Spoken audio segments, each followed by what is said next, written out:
Всем привет! Меня зовут Сергей, и я уже несколько месяцев живу во Вьетнаме.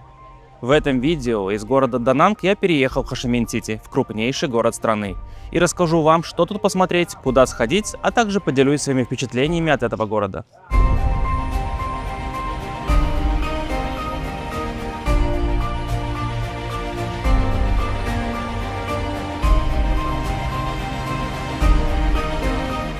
Ну а ты не стесняйся, прямо сейчас подпишись на канал и жмякни колокольчик. Я на тебя надеюсь. Из Да Нанга в Хошимин я решил поехать на поезде.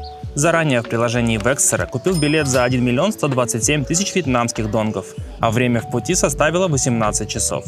Билет, кстати, я взял самый дорогой. Это было купе на 4 человека. Обычные сидячие места стоили почти в 2 раза дешевле, но на такой аттракцион я не решился. И хоть билет на самолет из Да Нанга в Хошимин можно купить еще дешевле, я решил поехать именно на поезде, чтобы полюбоваться видами вьетнамской провинции, да и впитать в себя эту давно уже забытую поездатую романтику. В вагоне была горячая и холодная питьевая вода, туалет, а также меню, из которого можно было заказать еду и напитки. Напротив меня сидел суровый вьетнамский мужик преклонного возраста, сверху над ним ехала девушка с ребенком, а надо мной был молодой парень. Позже за ужином, испив своей бормотухи, мужик кое-как мне объяснил, что он бывший военный, ему 68 лет, а сейчас он работает водителем грузовика. На этом, собственно, наши с ним проницательные беседы и закончились.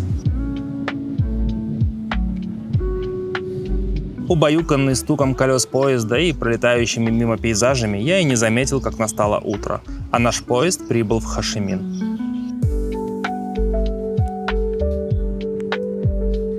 Хошимин – огромный мегаполис и крупнейший город на юге Вьетнама с населением около 10 миллионов жителей. Это деловой центр Вьетнама. Тут расположены гигантские башни корпораций, а огромные богатые высотки соседствуют с простыми бедными районами, где живут обычные люди. Город сыграл важную роль во Вьетнамской войне. Раньше он был столицей Южного Вьетнама и назывался Сайгон, пока не был присоединен с Северным Вьетнамом. После чего в 1976 году был переименован в Хошимин-Сити в честь вождя вьетнамского социализма. Но и по сей день старое имя города частенько используется в названиях объектов городской инфраструктуры, а местные жители по привычке называют город Сайгоном. Город изрезан реками и каналами, а поэтому жители города с древних времен используют водный транспорт, чтобы оперативно перемещаться между районами города, минуя трафик и пробки. А трафик и пробки тут просто сумасшедшие. Каждый раз, переходя дорогу в Хошимине, у меня добавляется пара новых седых волос. Пропускать пешеходов даже на тротуаре тут совершенно не принято. Но тем не менее, уж даже не знаю, каким чудом весь этот хаос на дорогах из байков и машин умудряется гармонично существовать как между собой, так и с пешеходами. Никаких аварий или происшествий я ни разу не видел, хоть и кажется, что каждый раз все буквально на грани. У местных жителей, судя по всему, какой-то врожденный скилл экстремального вождения на байке. А я, уже пожив в городе какое-то время, теперь могу смело парировать выпадами в стиле «Эй, я переходил дорогу в Хошимине, мне уже ничего не страшно». Еще заранее перед поездкой в Хошимин я через Airbnb забронировал себе жилье. Эта комната в чем-то частном доме обошлась мне чуть больше $100 в неделю, но помесячные контракты можно найти чуть ли не вдвое дешевле. Расположена она в самом туристическом районе, в District 1, а поэтому все основные достопримечательности города были в пешей доступности. В комнате была кровать, кондиционер, стол, небольшой холодильник, туалет и душ. Интернет тоже был. Мне этого набора было вполне достаточно. Единственное, на первом этаже кипел обычный вьетнамский быт, и я немного стеснялся каждый раз проходить мимо.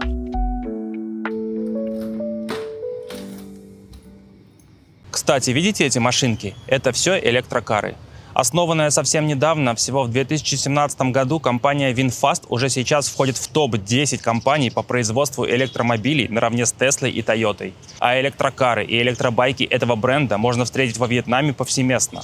Производство полного цикла тоже находится здесь, в стране. Это вам не отверточная сборка из китайских комплектующих с последующей переклейкой шилдика.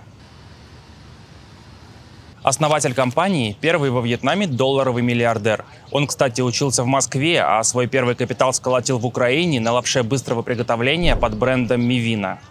Помимо электрокаров, в Вингрупп также входят парки аттракционов Винперл, торговые комплексы Винком и даже производство смартфонов Винсмарт.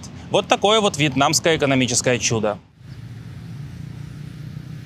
Чтобы лучше понять то место, куда я приехал, я люблю просто гулять по тем районам, где нечасто можно встретить туриста. Именно в таких местах город покажет свое истинное лицо, то, которое, как правило, прячется за любым туристическим фасадом любого города. В этот раз, гуляя по явно не самым благополучным районам Хошимина, я вышел к одному из многочисленных рукавов реки Сайгон, который в этом месте и видом и запахом напоминал городскую канализацию. Такое ощущение, что именно сюда сливают все отходы города, а поэтому среди всего этого благополучия я никак не ожидал увидеть паромный причал. В импровизированной кассе на берегу реки за 15 тысяч донгов я купил билет без малейшего понимания, куда и зачем. Оказывается, вон там, прямо посередине реки на маленьком острове есть буддийский храм, и паром доставляет туда желающих помолиться. Вот вам ярчайший пример того, насколько Хошимин – город контрастов. Среди тонн мусора и зловонных канализационных сточных вод я никак не ожидал встретить чистый, ухоженный и красивый буддийский храм.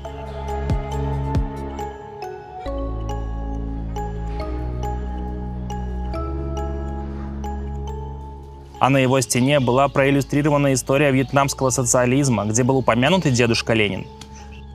Сразу за храмом находился какой-то странный рынок, где продавались живые самы, угри, черепашки и птички в клетках.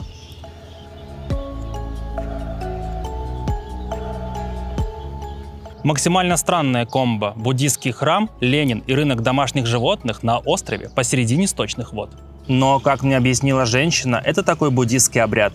Рыбку, птичку или черепашку надо купить и отпустить на волю, чтобы ее затем снова поймали и принесли продавать в храм. Такой вот бизнес по-буддистски.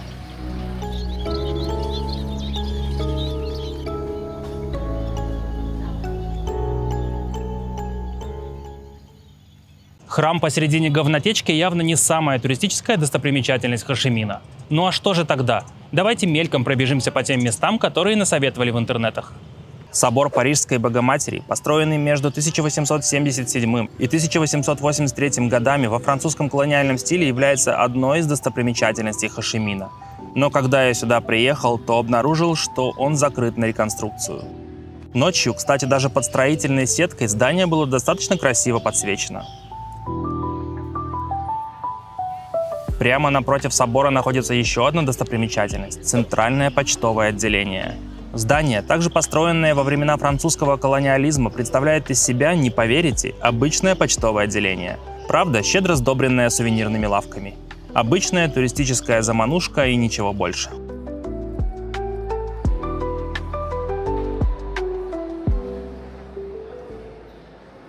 Дворец независимости – знаковое место в истории Вьетнама.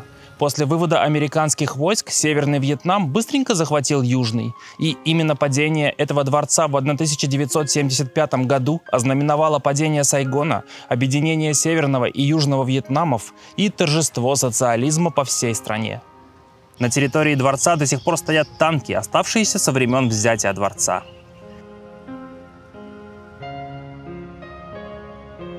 Дворец открыт для посещения туристами, если в нем в этот день не проходят официальные мероприятия.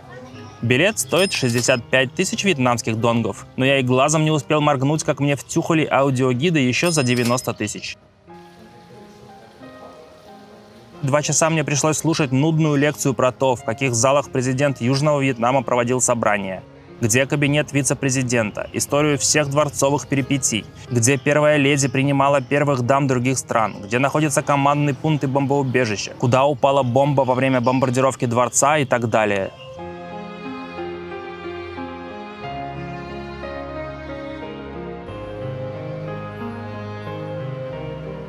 Еще одно место, связанное с историей Вьетнама, это музей, посвященный Вьетнамо-американской войне. Помимо демонстрации военной техники, оружия и бомб, музей также предлагает ознакомиться с разными тематическими выставками.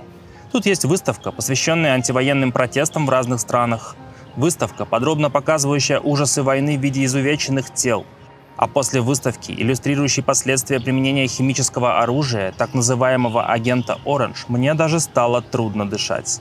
Я был в шоке от того, что часть фотографий в этой галерее были вполне современными, с последствиями применения американцами в джунглях Вьетнама химического оружия, которые проявляются в виде генетических мутаций. Жители Вьетнама сталкиваются и по сей день. Музей оставил очень гнетущее ощущение того, что наша придурочная цивилизация победившего ТикТока так и не научилась извлекать ничего полезного из уроков истории.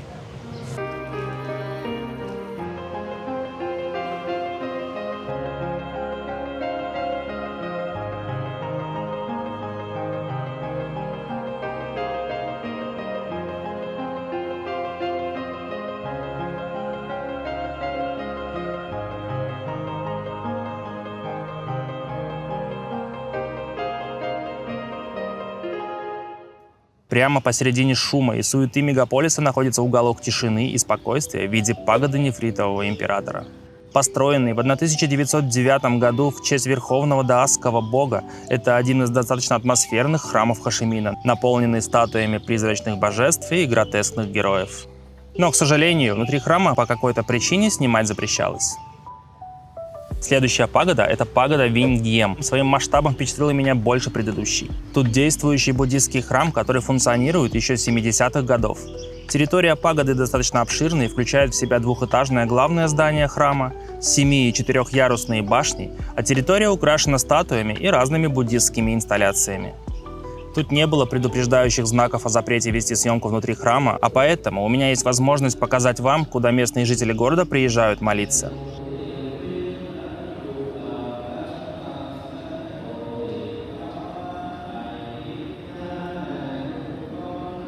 Следующее место пропустить невозможно. Небоскреб Лэндмарк является самым высоким зданием в стране, и его видно практически из любой точки города.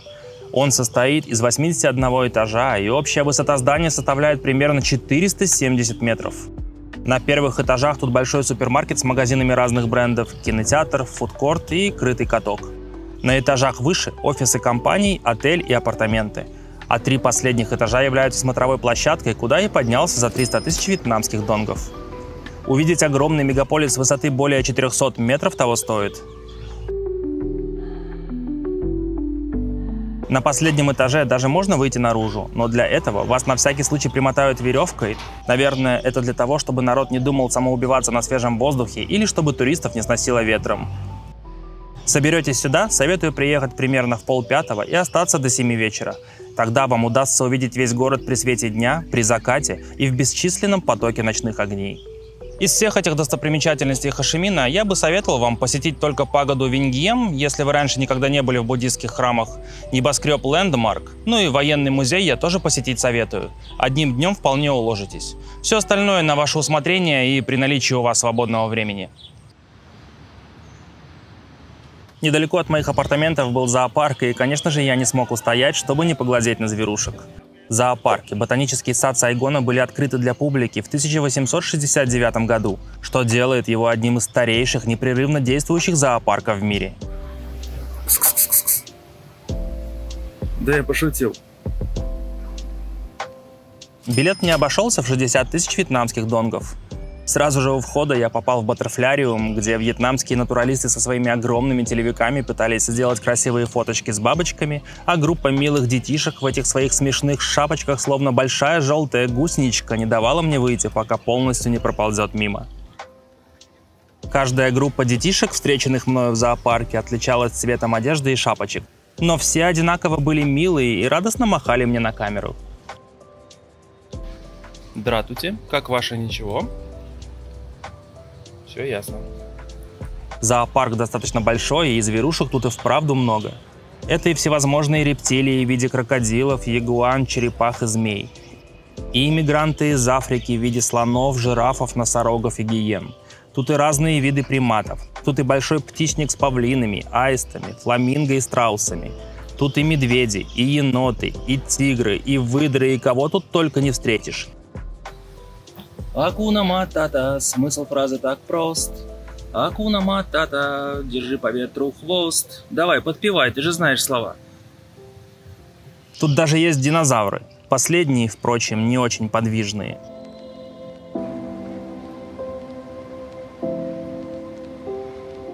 А кроме зверушек, тут есть небольшой парк с аттракционами для детей. Что-то у меня такое ощущение, что ты свалил из клетки. Местные барышни в традиционных нарядах сюда приходят для фотосессий, а антураж им создают свободно гуляющие по парку птицы и обезьяны. Очень даже милый и приятный зоопарк посередине каменных джунглей, и тут вполне можно провести пару часиков.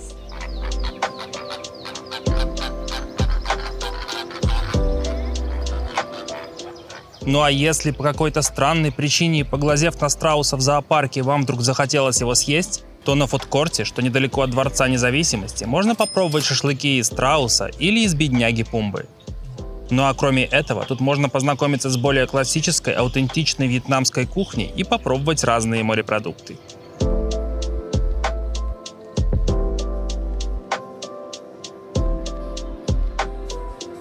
Вообще, гуляя по улицам города, мне стало казаться, что он построен для голодных. На каждом шагу кафе, ресторанчики, столовые, лавочки и макашницы. Разнообразная еда была повсюду.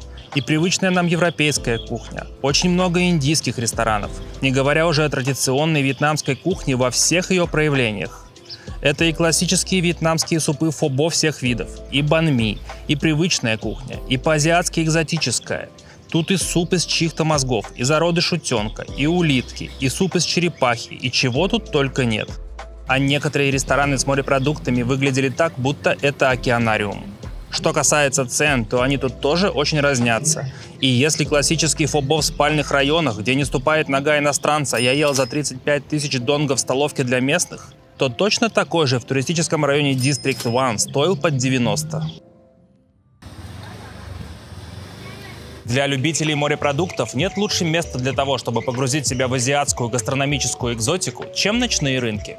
Я просто обожаю азиатские ночные рынки, и самым, наверное, колоритным из них в Хошимине является ночной рынок с простым и незамысловатым названием Hot Hi Kum Market. Именно вот на таких рынках и фудкортах можно в полной мере ощутить колорит Юго-Восточной Азии. Тут вам предоставится отличный шанс попробовать то, чего вы никогда не пробовали. Может, это будут щупальца осьминога или фаршированные улитки, а может, лобстеры, моллюски или морские ежи. Некоторые виды, например, вот эти мечехвосты, вообще выглядят как инопланетные монстры.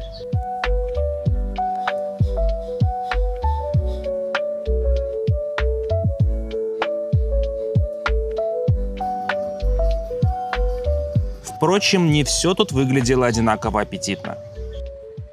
Вьетнам вслед за Китаем снискал славу в умении, скажем так, хорошо копировать известные бренды. И любителям шопинга следует заглянуть на рынок Ben Thanh Market, что расположен прямо в центре города. Помимо привычной нам одежды, обуви и разных сумок, тут можно найти национальные вьетнамские наряды, всевозможную сувенирку и традиционные вьетнамские конусообразные шляпы. Кстати, а вы знали, почему традиционные вьетнамские шляпы, их еще называют шляпы нон, имеют форму конуса? Дело в том, что у такой формы есть практическое применение. Ее стали использовать фермеры в качестве защиты от солнца и дождя. Во время дождя она служила зонтиком, а при палящем солнце такая форма шляпы позволяла отражать солнечные лучи. Также считалось, что такая форма шляпы позволяла защититься от падающих с деревьев змей и кокосов. Но в наши дни это больше дань традициям. Зачастую такие шляпы украшают различными узорами и стихами. Предыдущий рынок больше рассчитан на туристов, а вот на рынке Бинтей иностранных бледных лиц уже можно встретить значительно реже, хоть рынок по размеру и не особо уступает последнему.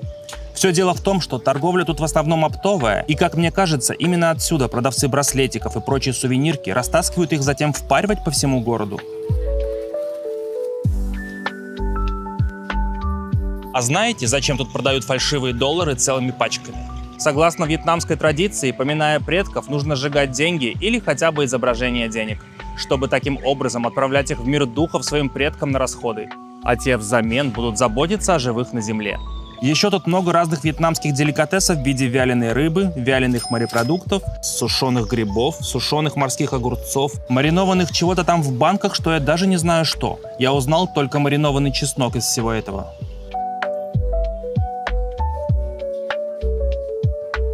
Ну а когда вы, так же как и я, задолбаетесь по жаре шататься по всем этим маркетам, без особой нужды что-либо на них покупать, то тут есть фудкорт, где можно перевести дух и пообедать в антураже типичного суетного азиатского рынка.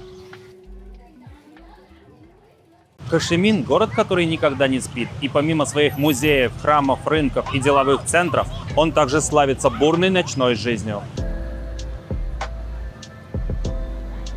В городе не так уж и много мест, где можно погулять, и когда дневная жара сходит на нет, горожане и гости города начинают постепенно сползаться во все имеющиеся парки, скверы и набережные. А пространство вокруг наполняется уличными представлениями и уличной едой, музыкой и атмосферой всеобщего веселья. Популярным у горожан местом для вечерних прогулок является набережная вдоль реки Сайгон. Тут длинный сквер со множеством скамеек, сидя на которых и попивая милк-ти, можно любоваться видом на огни ночного города, на реку, на мост через нее и впитывать в себя ее ароматы. Если в самом конце речной набережной перейти дорогу, то можно попасть на длинную пешеходную улицу. Это тоже достаточно популярное место в городе. Тут часто проходят концерты, фестивали и уличные представления. Тут находится знаменитый торговый центр, когда-то переделанный из простого многоквартирного дома, а заканчивается улица статуей дедушки Хошимина.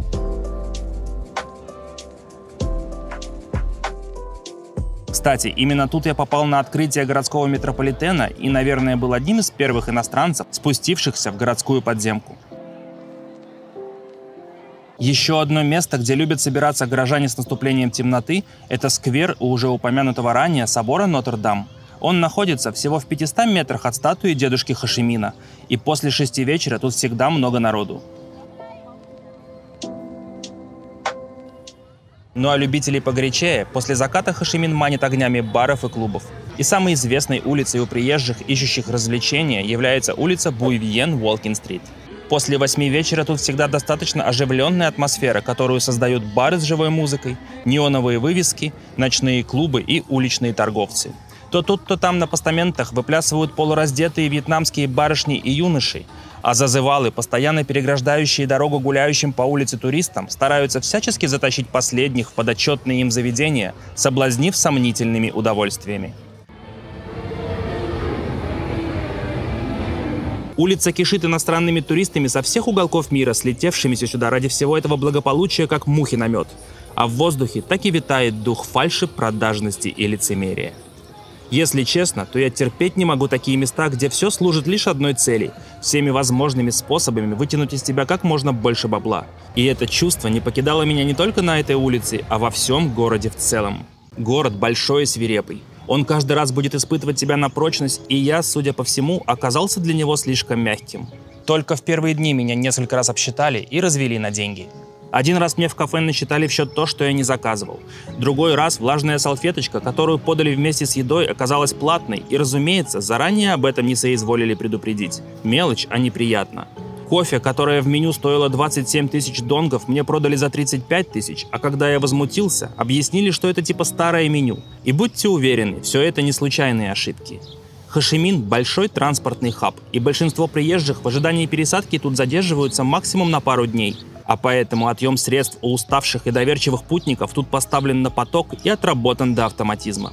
Постоянно кто-то что-то пытается тебе впарить, навязать какие-то ненужные услуги, да или просто незаметно обсчитать. Какие-то студенты по 5 раз за вечер цыганят на благотворительность. Или бабушки, давя вам на жалость вековой грустью в глазах, настойчиво пытаются продать вам за 200 тысяч донгов пакетик яблочек, который на рынке стоит 20 тысяч. А когда ты отказываешься что-то у них покупать или давать на благотворительность, делают такое лицо, в котором отчетливо читается вся их ненависть к приезжим. А ты еще и себя начинаешь чувствовать виноватым, что не позволил себя облапошить.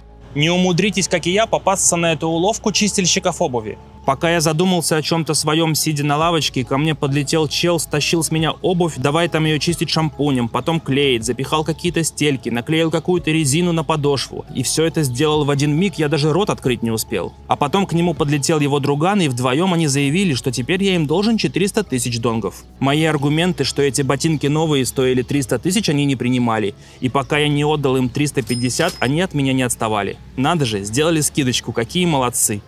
Кстати, после ремонта эти ботинки развалились через неделю, и мне пришлось их выкинуть. Хошимин – город контрастов, и это ощущается во всем. Тут перемешаны Европа и Азия, богатые и бедные, древний традиционный консерватизм и современная технологичность, чистые элитные кварталы и засранные трущобы. Тут и дешево, и дорого.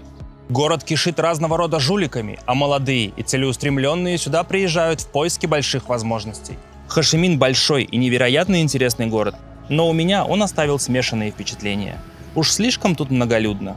Я благодарю всех тех, кто досмотрел это видео до конца. Ребята, кто был в Хошимине, напишите, пожалуйста, в комментариях, куда еще следует съездить в этом городе. Всем спасибо и всем мира!